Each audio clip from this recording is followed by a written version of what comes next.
Baik, Assalamualaikum warahmatullahi wabarakatuh. Saya Miss Dayanti dengan NIM 2030207077 dari kelompok 8. Di sini saya akan mempresentasikan tentang materi uji hipotesis mean ganda dengan mean ganda. Uji hipotesis sampel ganda digunakan untuk mengetahui apakah ada perbedaan secara statistik cukup berarti atau signifikan antara dua sampel yang telah diperoleh. Untuk memperoleh hasil yang berguna harus memenuhi asumsi sebagai berikut. A. Data di kedua populasi yang diambil harus terdistribusi normal. B. Sumber data pada populasi pertama harus independen terhadap sumber data populasi kedua. Dalam hipotesis, mean dengan menggunakan dua sampel ganda terhadap 3 prosedur yang digunakan untuk uji ini tergantung pada kondisi sampelnya, yaitu 1.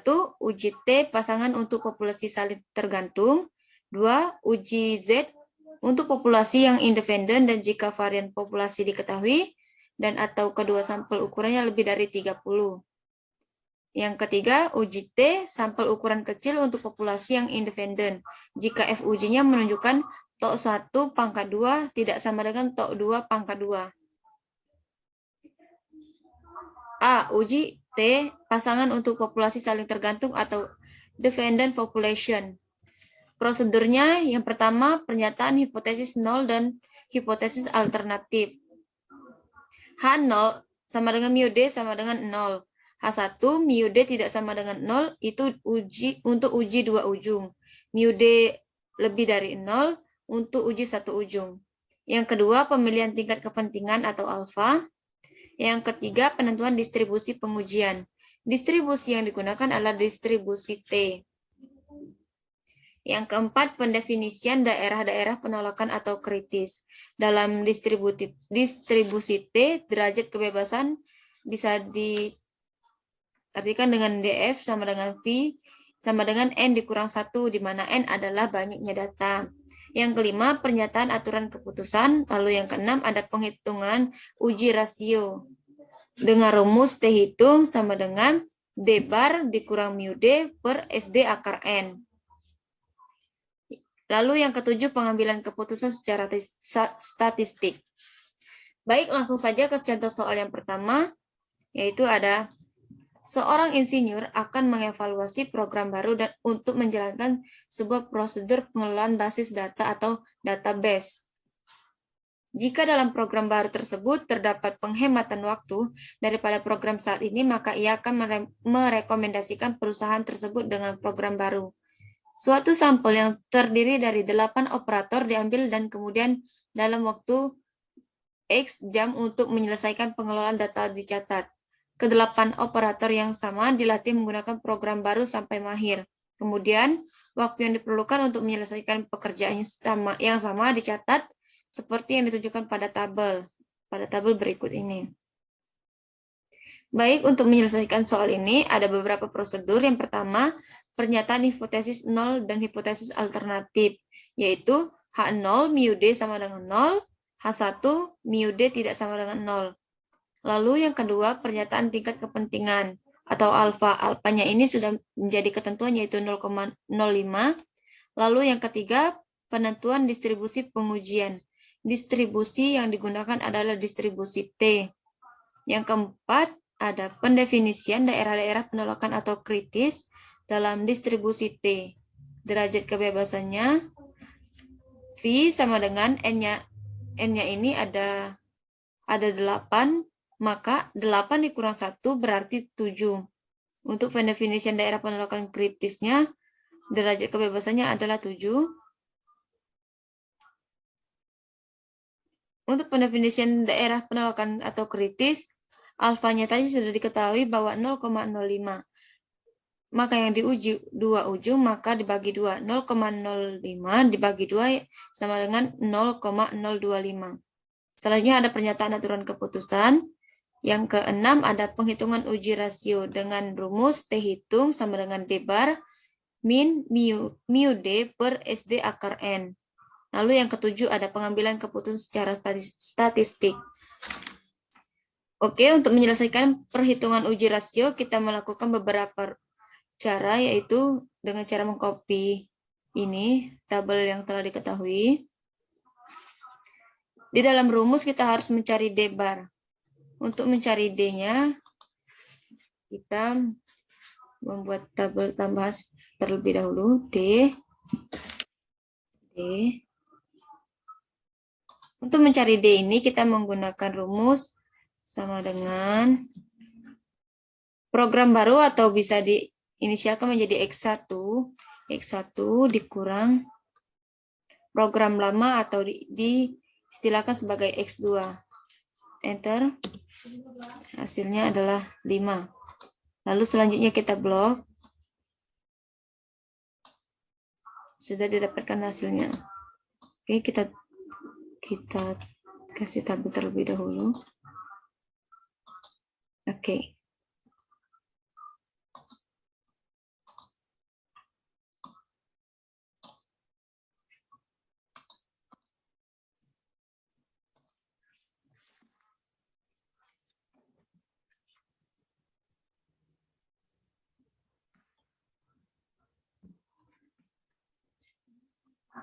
Sudah diketahui D-nya. Untuk mencari D-bar, kita menggunakan rumus, yaitu D-bar sama dengan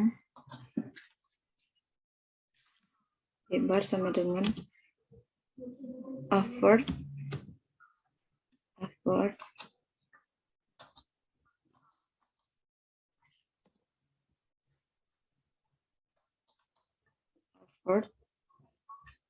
lalu kita blok yang tadi untuk mencari D-barnya.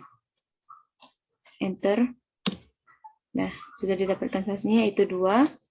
Lalu selanjutnya kita mencari standar defisiensinya atau SD. Standar defisiensi yaitu sama dengan kita menggunakan rumus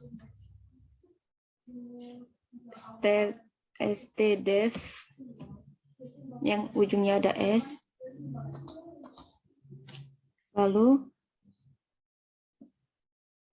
kita klik D-barnya. Lalu blok tabel D. Enter. Oke, dapat hasil untuk standar efisiensinya. Selanjutnya, kita mencari T hitung. Untuk mencari T hitung, kita menggunakan rumus berikut. T hitung sama dengan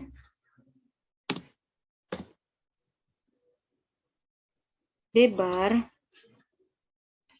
dikurang 0 per SD. SD-nya tadi 4,4. Klik. Per 7 pangkat 2. Karena N-nya tadi akar, kita jadikan pangkat. Jadi 0,05. Tutup kurung. Enter. Yes. Sudah didapat.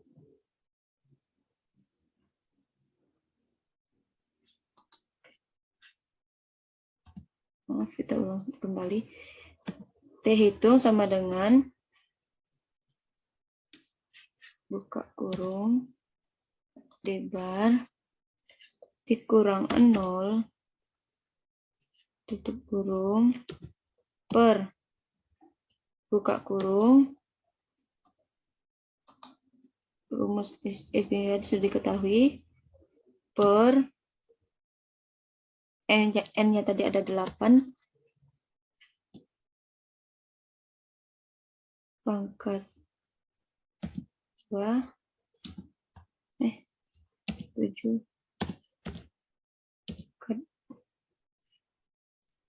0,05 tutup kurung.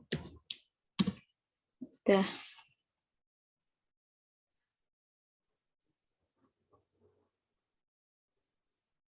Maka T hitungnya didapatkan 0,53240643.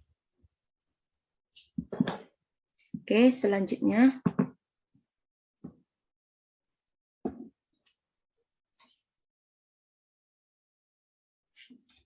kita mencari T-tabel.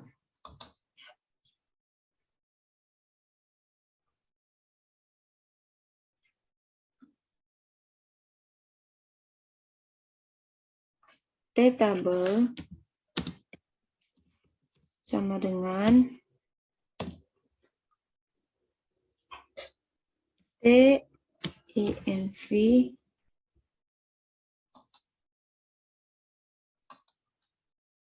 probabilitasnya adalah 0,025 probabilitas dari ini pendefinisian daerah, titik koma, derajat kebebasannya itu yaitu 7, tutup kurung, enter. Sudah dapatkan hasil T-tabel. Selanjutnya kita mencari pernyataan aturan keputusan.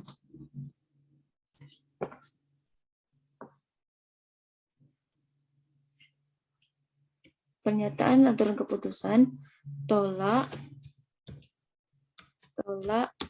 H0 jika T hitung lebih dari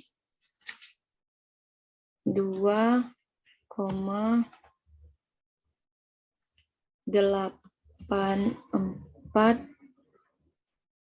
12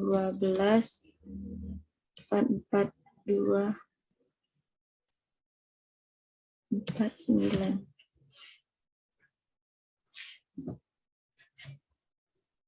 atau kurang dari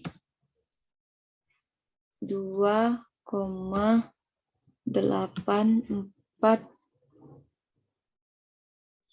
12 44249.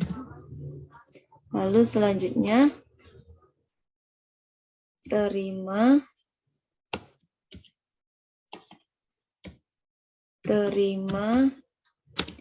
H0 jika T hitung kurang dari min 2,84 12 44249 atau lebih dari 2,84 12 44249. Oke, kita rapikan terlebih dahulu.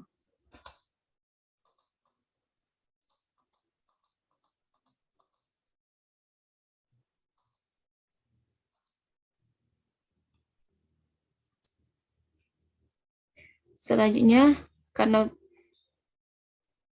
penghitungan ujung rasio sudah diketahui, selanjutnya kita mengambil keputusan secara statistik.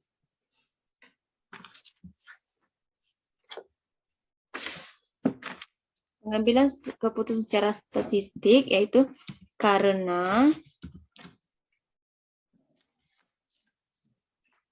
min 2,84 12 44249 kurang dari T hitung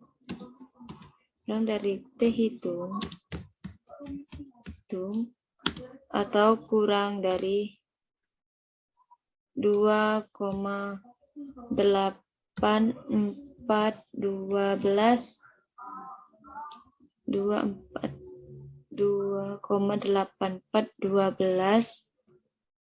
44249, maka H0 diterima. Hal ini berarti rata pengolahan data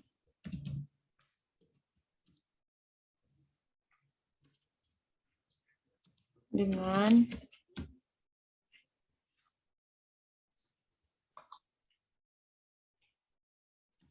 program baru tidak berbeda dengan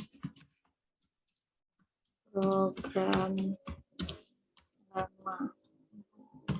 Jadi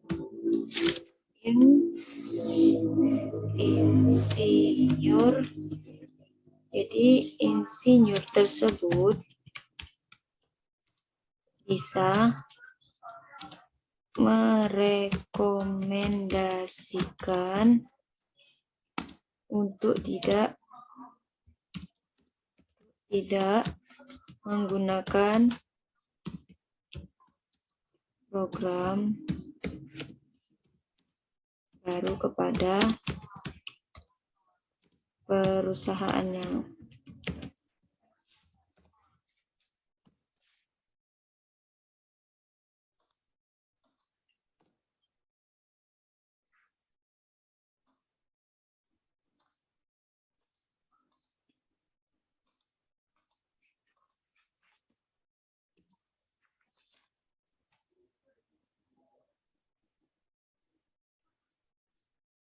Baik, itulah bahasan dari soal yang pertama. Selanjutnya saya akan menjelaskan untuk soal yang kedua. Baik, untuk soal yang kedua yaitu uji Z untuk populasi yang independen. Yang perlu diperhatikan yaitu ada yang pertama, sampel diambil dari dua populasi yang independen atau tidak terikat atau tidak berhubungan dan terdistribusi normal. Yang kedua, nilai-nilai defisiensi standar populasi TOW 1 dan TOW 2 telah diketahui atau ukuran kedua sampel lebih dari 30. Baik, langsung saja ke soal yang kedua, yaitu sudah diketahui soalnya pada PPT sebelumnya, yaitu sistem antena. Sistem antena ini ada dua, bisa kita istilahkan menjadi sistem antena A dan B. Untuk banyak data yang telah diketahui pada soal tersebut, yaitu sistem antena yang pertama banyak datanya ada 35, sistem antena kedua 32. Untuk rata-rata, sistem antena A 2.800 dan sistem antena yang B 2.750. Untuk standar defisiensi yang telah diketahui pada sistem antena A yaitu 200 dan sistem antena yang kedua standar defisiensinya 180. Untuk alfanya 0,05. Untuk menyelesaikan soal tersebut, kita melakukan beberapa prosedur. Yang pertama yaitu 1. Pernyataan hipotesis nol dan alternatif. Untuk pernyataan hipotesis nol dan alternatif, H0, mu1 sama dengan mu2, H0, mu1 tidak sama dengan mu2. Untuk langkah yang kedua, yaitu pemilihan tingkat kepentingan alfa. Karena alfanya sudah diketahui, tinggal kita masukkan alfa sama dengan 0,05. Langkah yang ketiga, yaitu penentuan distribusi pengujian yang digunakan, yaitu dengan distribusi Z. Lalu untuk langkah yang keempat, pendefinisian daerah-daerah penolakan atau kritis. Baik, untuk mencari batas-batas daerahnya, kita menggunakan beberapa rumus terlebih dahulu. Batas-batas daerahnya tadi sudah diketahui, yaitu 0,05. Karena yang diuji dua ujung, maka kita harus membaginya dua.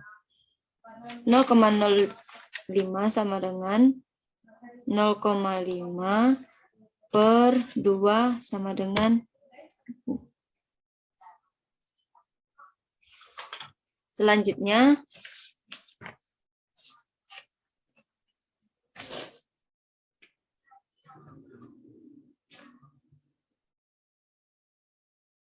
untuk melihat tabel Z, yaitu kita melakukan dengan beberapa rumus, yaitu menggunakan rumus sama dengan Z sama dengan norm INV 0, kita klik 0,025 ini, titik koma 0 titik koma 1 tutup kurung, didapatkanlah hasilnya yaitu min 1,95, atau bisa kita kecilkan menjadi min 1,95. Kita bulatkan saja menjadi 1,96. Oke, batas-batas daerahnya sudah diketahui. Selanjutnya itu langkah yang kelima, pernyataan aturan keputusan, di mana H0 ditolak dan H1 diterima jika Z hitungnya lebih dari 1,96 atau kurang dari 1,96. Untuk langkah yang keenam yaitu penghitungan uji rasio. Untuk uji rasio kita menggunakan beberapa rumus, yaitu Z hitung sama dengan X bar 1 dikurang X bar 2 per to X bar 1 dikurang X bar 2. Selanjutnya itu to X bar 1 dikurang X bar 2 sama dengan akar to 1 pangkat 2 per N1 ditambah akar to 2 pangkat 2 per N2. Untuk menyelesaikan rumus tersebut, kita menggunakan beberapa rumus, yaitu to X bar 1 dikurang X bar 2, yaitu sama dengan, rumusnya sama dengan SQRT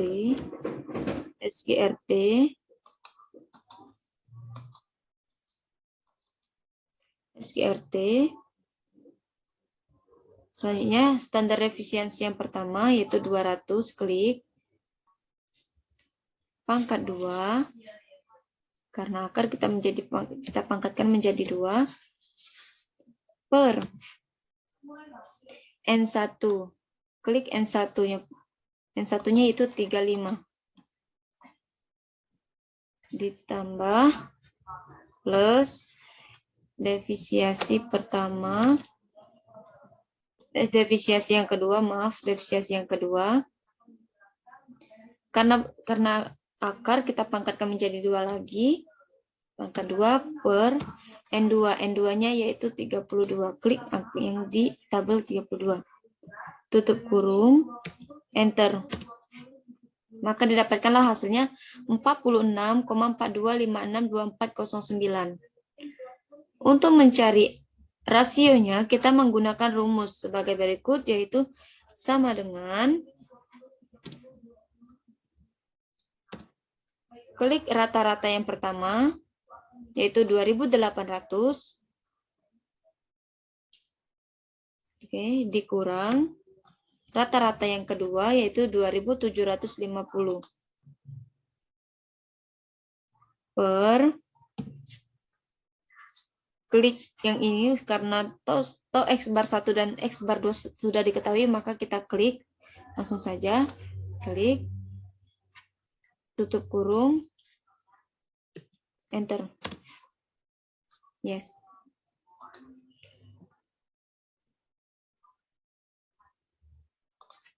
Kita ulang kembali.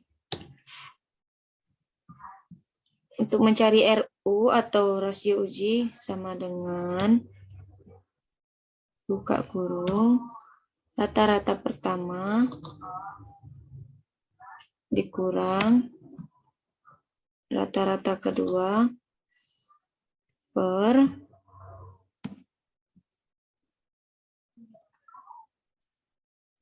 to X bar 1 dikurang X bar 2.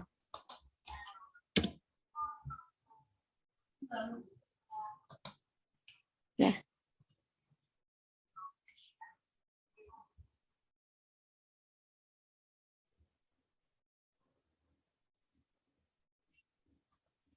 Maka selanjutnya kita mengambil keputusan secara statistik. Mengambil keputusan secara statistik karena min 1,96 kurang dari uji Z hitung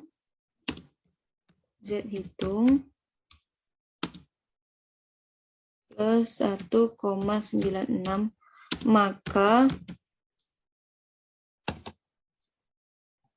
Z hitung plus 1,96, maka H0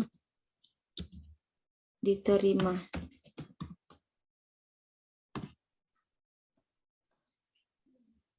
Hal ini berarti rata-rata daya tahan sistem antena A dan B, sistem antena A dan sistem antena dan sistem antena B tidak berbeda. Baiklah, di sini saya akan menjelaskan contoh soal yang ketiga. Pertanyaannya itu, ujilah apakah ada perbedaan nilai ujian mata kuliah statistik antara PGMI kelas 4E dan 4B. Kita tulis dulu hipotesisnya. Hipotesisnya itu jika H0 itu sama dengan tidak ada perbedaan nilai ujian statistik antara PGMI kelas 4E dan kelas 4B. Sedangkan H1-nya itu sama dengan ada perbedaan nilai ujian statistik antara PGMI kelas 4E dan kelas 4B. Baiklah, ini tabelnya. Langkah pertama, kita akan mencari rata-rata. Mencari rata-rata itu menggunakan rumus sama dengan ini, menggunakan rumus rata-rata ini sama dengan variabel buka kurung sampai sini tutup kurung. Nah, itu hasilnya. Selanjutnya kita mencari rata-rata untuk kelas 4B. Rumusnya sama dengan variabel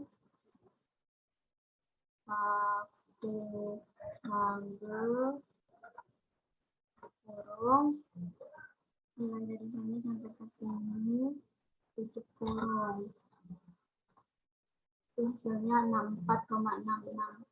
Selanjutnya kita mencari simpangan bakunya itu menggunakan rumus ini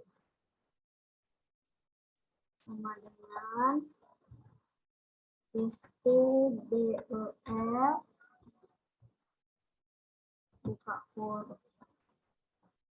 kurung nilai kelas 4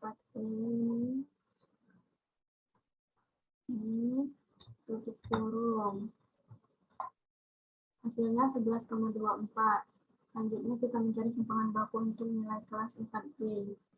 Rumusnya sama dengan STBEF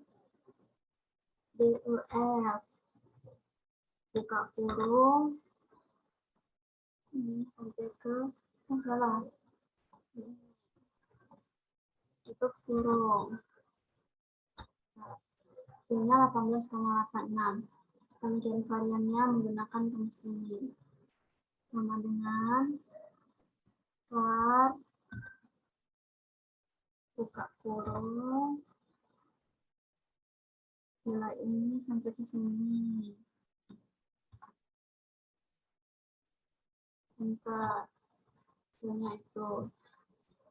Lalu kita mencari nilai varian ini lagi, yaitu sesuai dengan rumus yang tadi sama dengan var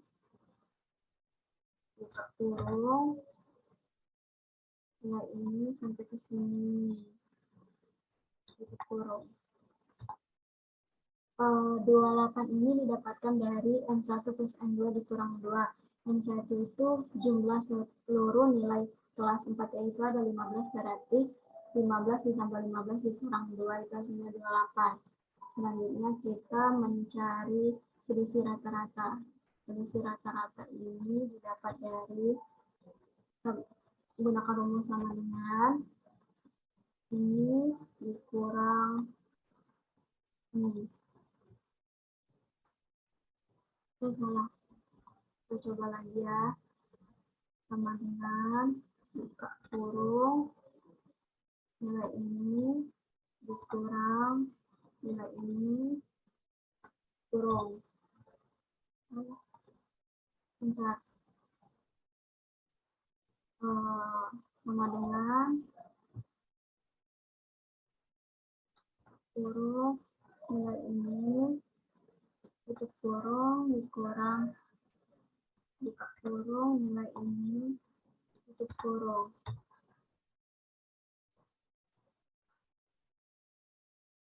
Coba sama dengan nilai ini dikurang nilai ini.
Simpanan dibagi akhir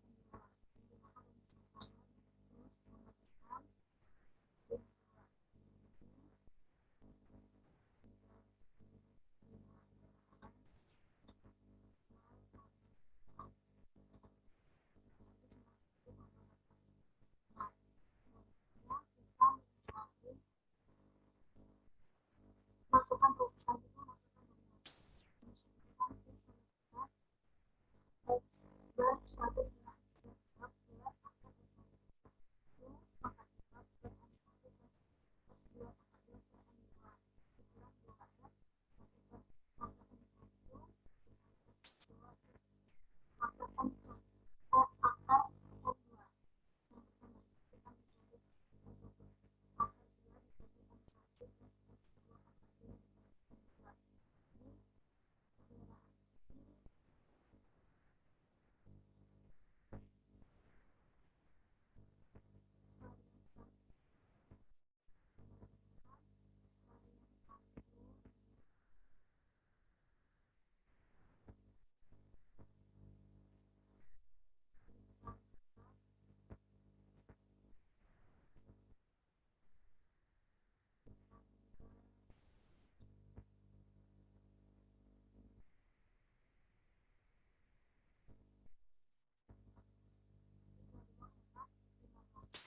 N1 plus X2 pangkat 2 per N2 dikurang 2F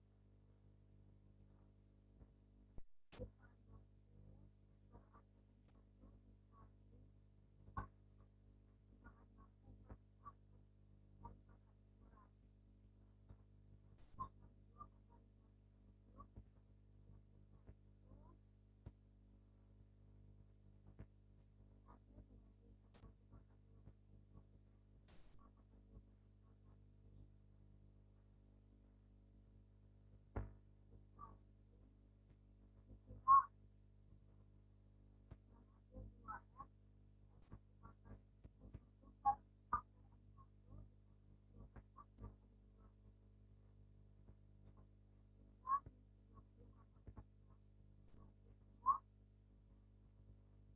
N2 yang pertama kita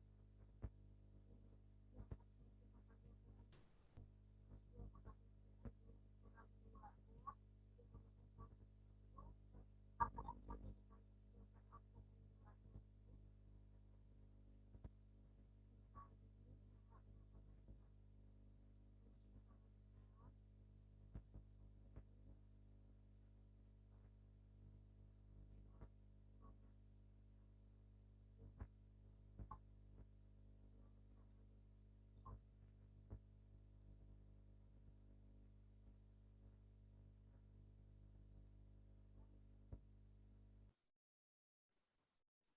kelas selanjutnya itu kita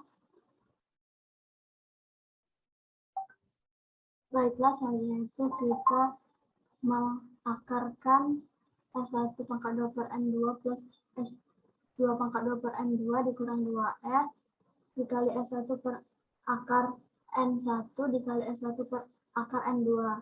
Itu caranya sama dengan hasil ini sama dengan hasil ini dikali hasil itu dikali dengan 0,5 setelah itu min 15,21. Selanjutnya itu kita mencari nilai P-nya dengan sama dengan selisih rata-rata sesuai dengan rumus selisih rata-rata dibagi hasil dari akar ini yaitu ini hasilnya itu 0,52. Ini hasil P hitungnya. Ini hasil dari perhitungannya. Selanjutnya kita mencari P tabel. Ini tadi P hitung, sekarang kita mencari P tabel.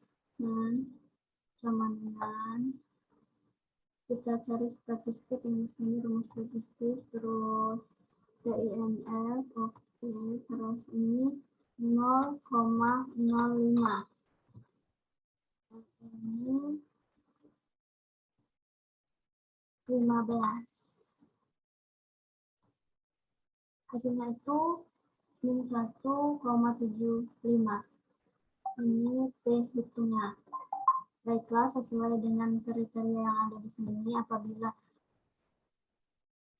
H0-nya diterima, T tabelnya itu kurang dari T hitung kurang dari T tabel. Di sini T tabel kita itu min 1,75. Itu besar dari T hitungnya.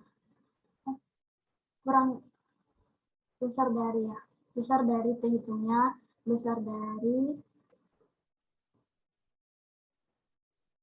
T tabel, besar dari T hitung, besar dari T tabel.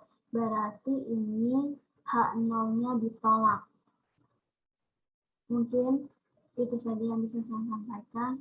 Saya akhiri. Assalamualaikum warahmatullahi wabarakatuh.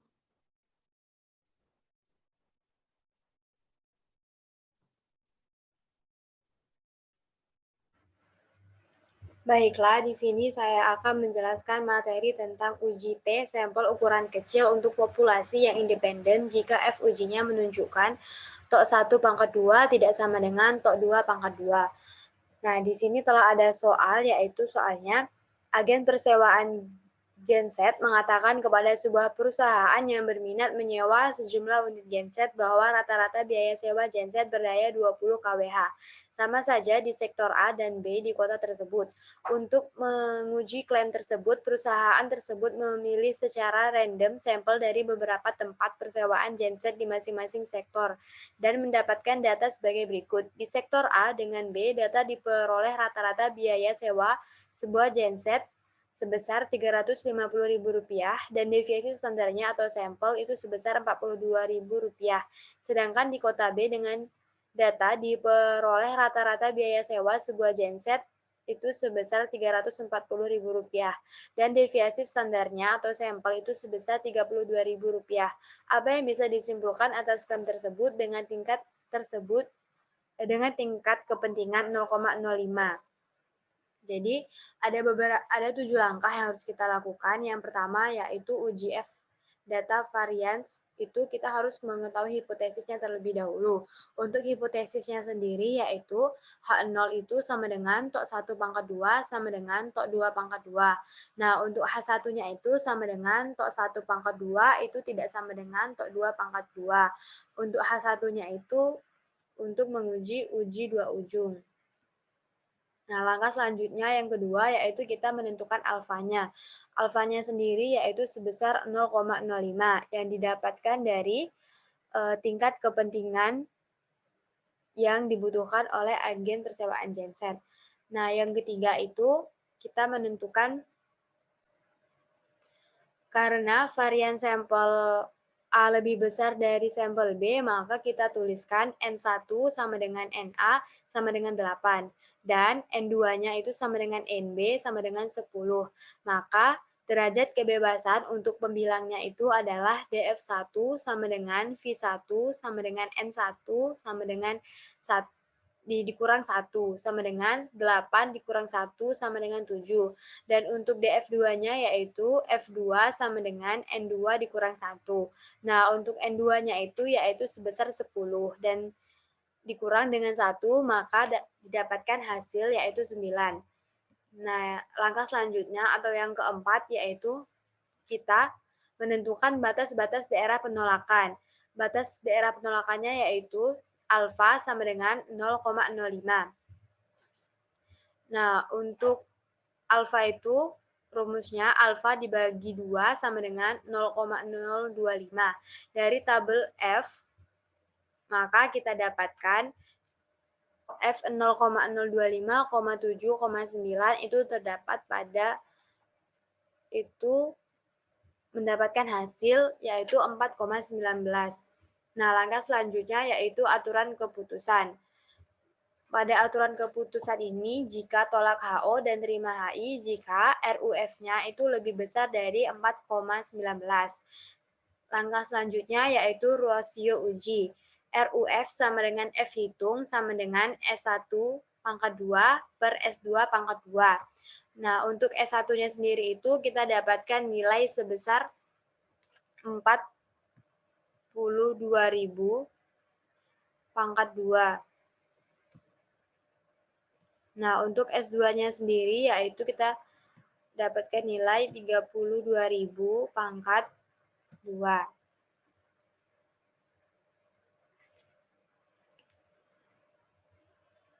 Jadi didapatkan nilai yaitu sebesar 1,723.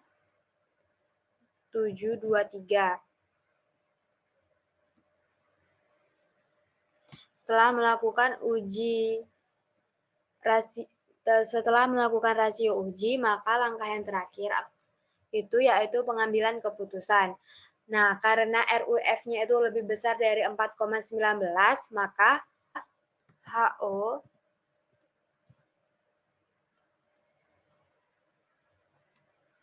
HO-nya itu sama dengan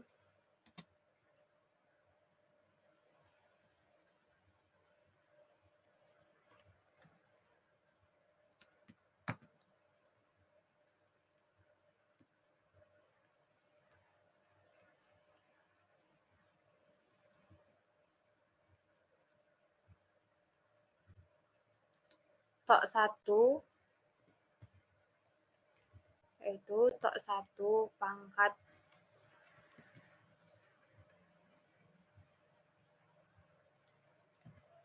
2 sama dengan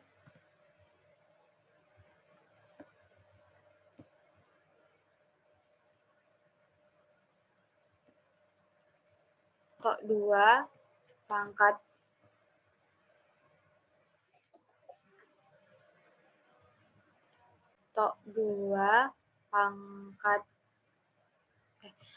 2 pangkat 2 ditolak.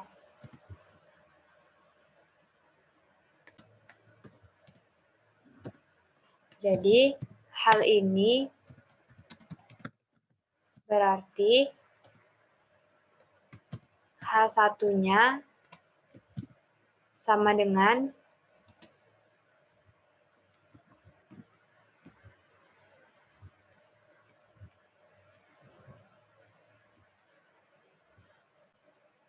Tok 1 pangkat 2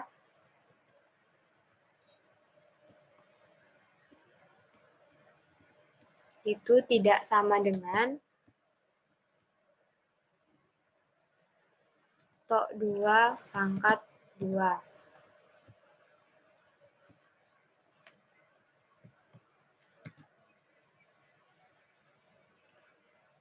Maka H1-nya diterima.